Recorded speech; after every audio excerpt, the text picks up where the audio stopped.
Hello and welcome back to Ankford Place. We're still waiting for Juno.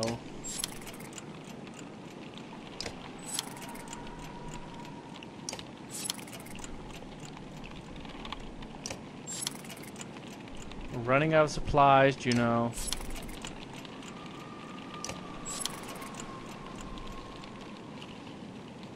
Came all the way over here.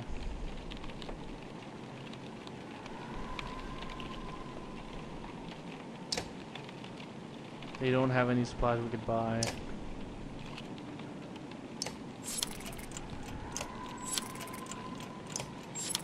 Juno!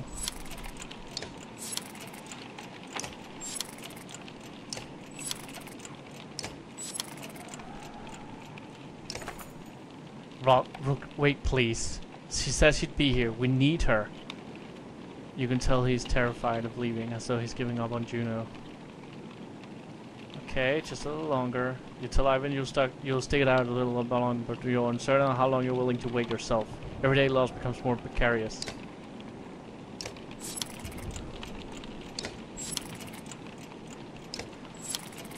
Juno?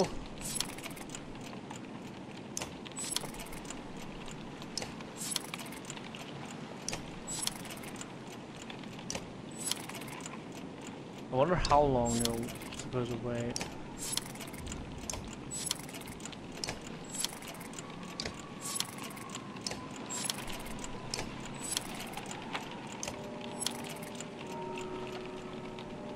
Yeah.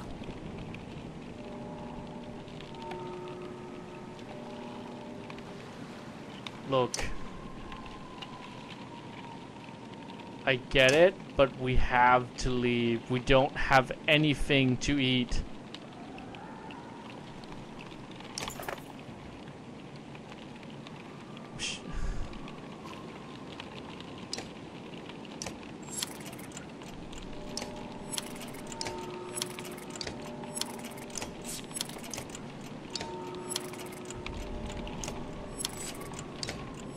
Okay, seriously. Ivan.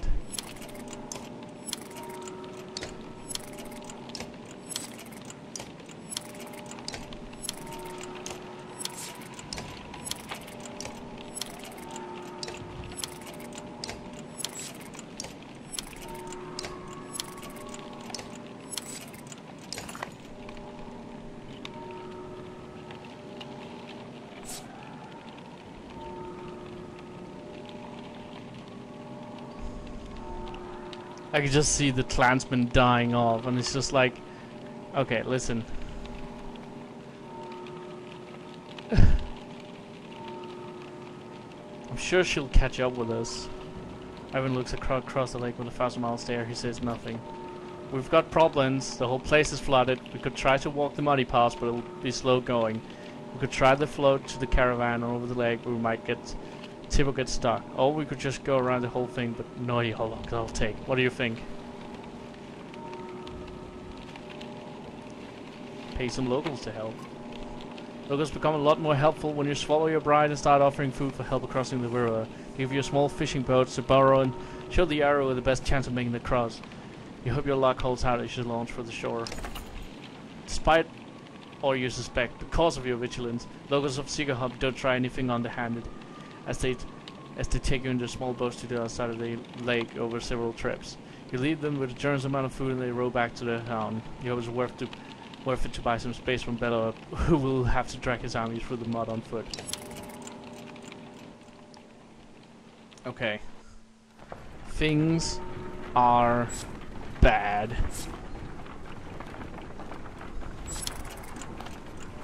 We really need to meet someone who sells food.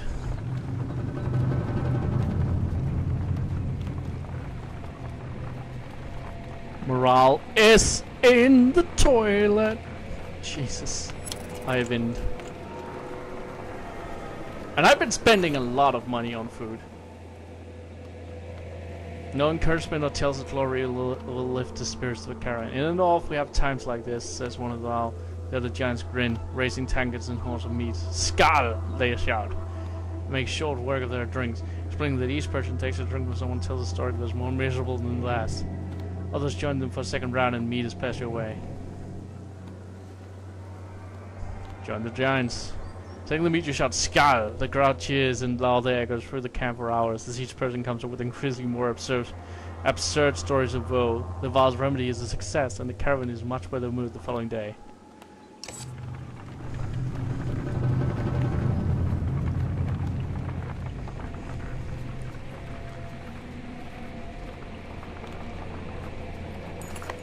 As you're about to head off to sleep for the night, one of the pillars says, "I have a couple concerns on what to speak to you about," he says, in private.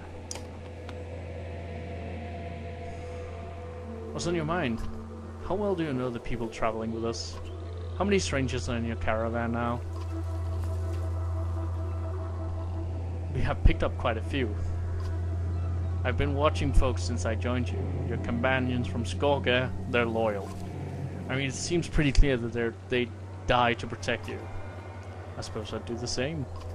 What about the Val? You don't even know half of those warriors.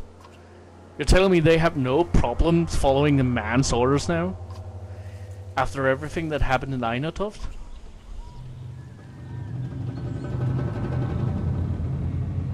They join us voluntarily. And they might voluntarily put a sword in your gut too. What happens the first time the Val don't want to do what you tell them? If Kruma gave the word, I guaranteed at least half would follow. Let's be honest. They could attack this caravan by force at any time if they wanted to. They haven't. No, doesn't mean they won't. They're not the biggest problem though. There's Amanda with us. Amanda who pulls lightning out of the sky and tells us what to do and where to go. Myself, I think we locked out when his mentor didn't show up in Sigaholm.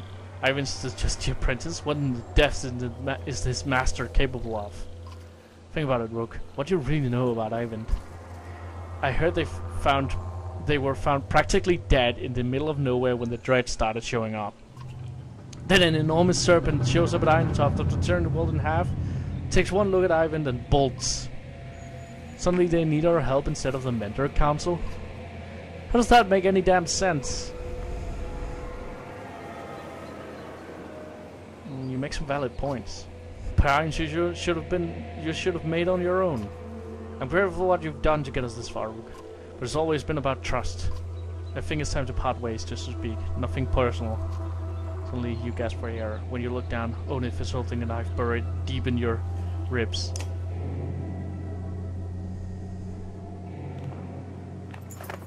Your vision blurs and blood fills your sight. You gasp again. There's a bird whistle and the camp becomes a blur of motion.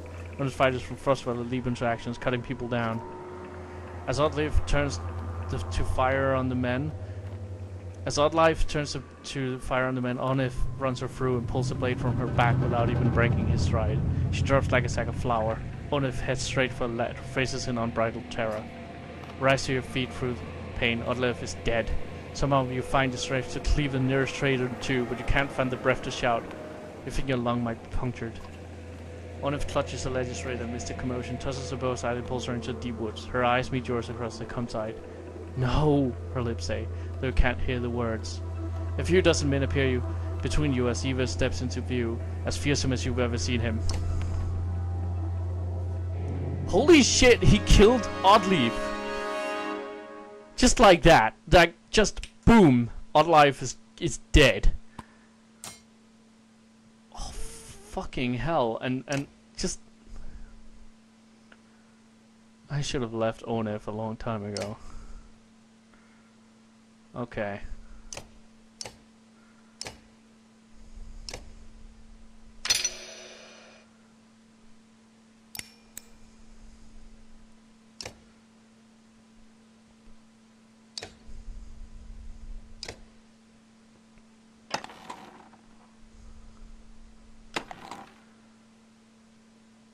Alright. What the fuck?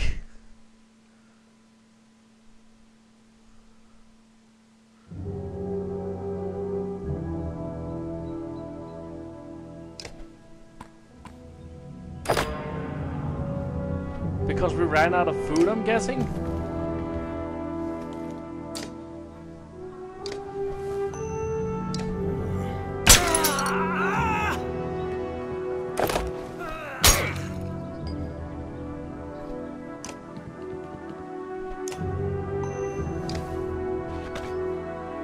Down, boy!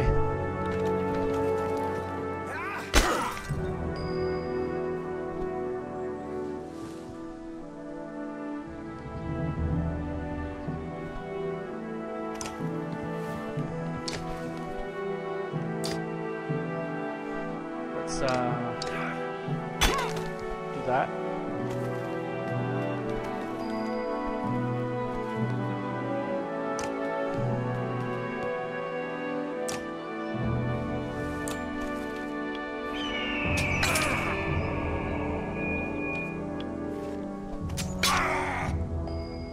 Fucking...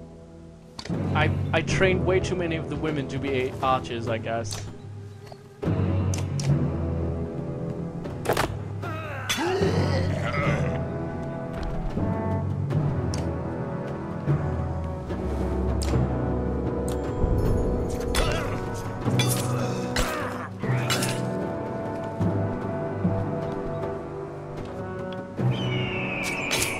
And now Oddleaf is dead. What the fuck?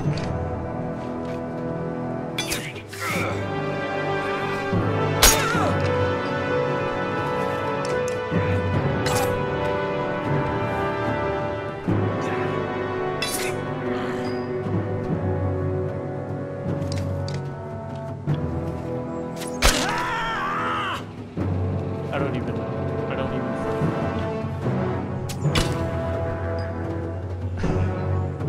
She was one of the better characters! What the fuck, game? I really fucked up. I really fucked up. I should have stayed. I really should. But I trusted Ivan. Like, I was like, I wonder what she has to say for herself.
At least these guys can't call more people.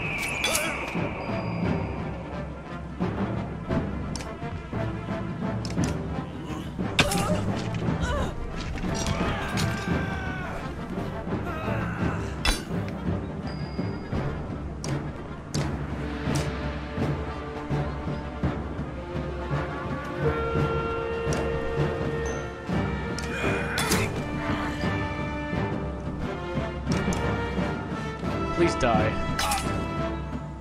Was Onif gonna fucking ravage a lad? The hell?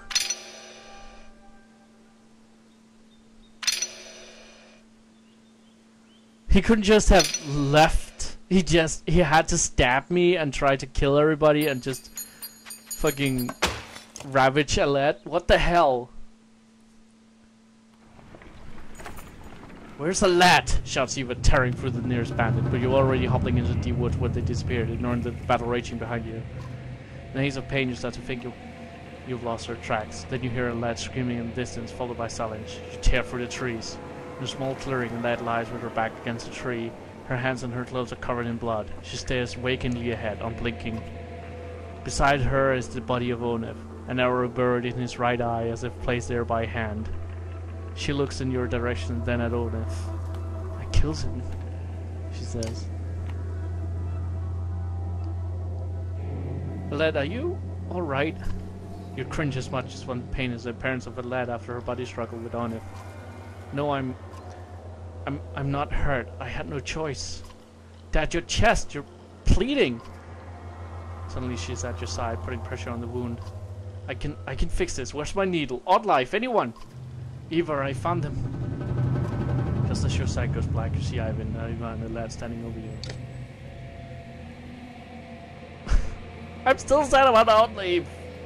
He's going to make it? Your eyes open to the sound of the lad's voice.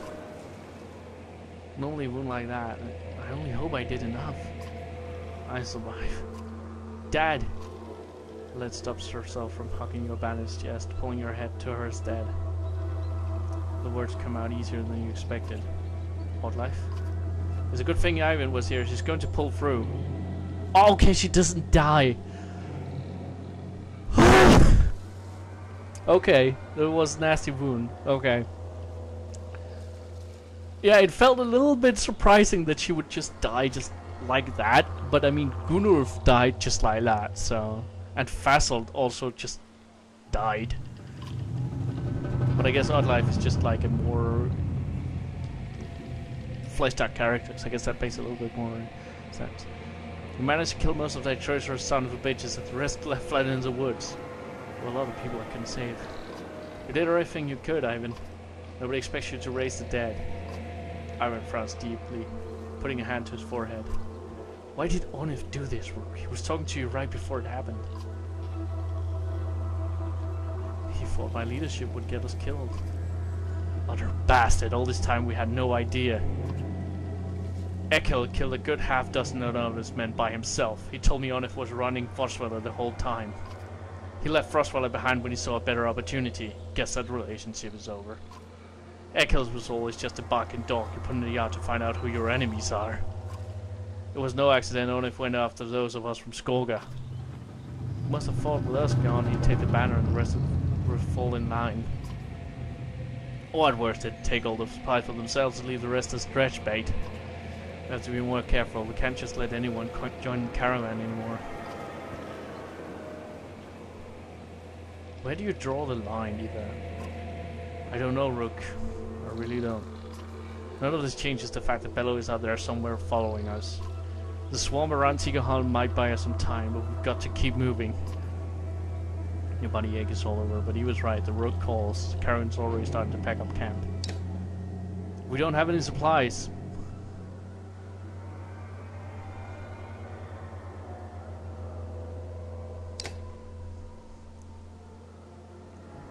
Look who it is, still not dead. How are things, Rook?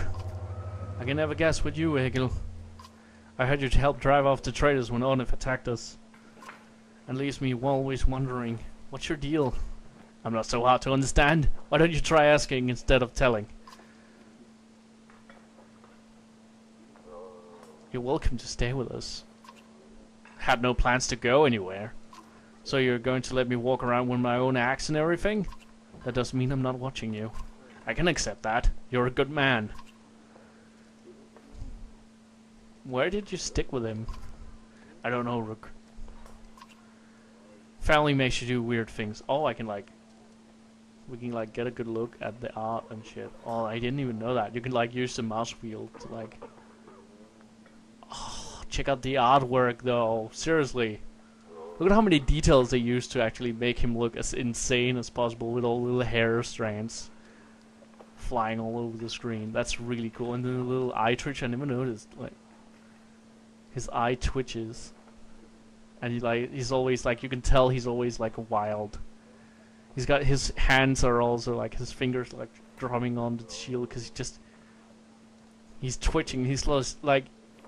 He's also his axe is at the ready. He's almost always like at. I think that's why people don't trust him. Like they did a really good job of like telling you what kind of character Ekel is, just by like animating him the right way and like drawing him with all these little